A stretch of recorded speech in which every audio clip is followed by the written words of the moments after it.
الخطوات باش ينجح معاك المكرون الابيض.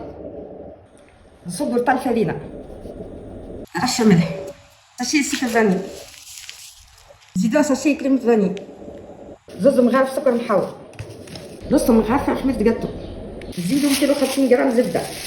نخلطوا مليح المكونات بتاعنا باطراف صوابعنا. توا باش نزيدوها في فنجان عطرشيه.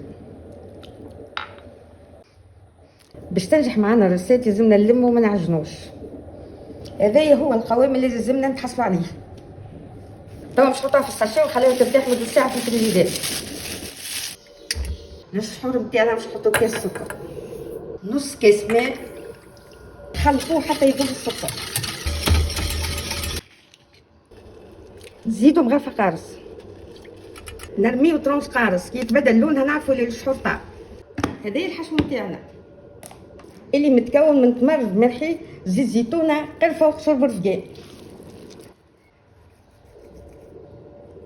توا نحضر الحشو نتاعنا نخدموه على الشكل هذا. توا السحور نتاعنا حضر، تبدل لون قشرة القارص. نرشو شويه فرينه. توا باش نحلو العجينه نتاعنا، نحلوها بالقلقال جويده برشا، نحاولوا نحيو الحراب بالسكينه. توا نحطوا الحشو نتاعنا،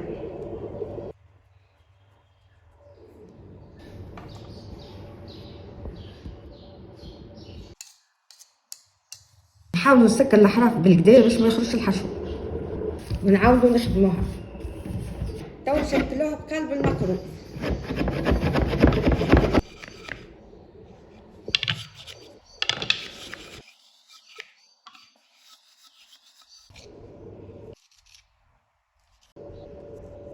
توا نحطوهم في الفرن على 170 درجة.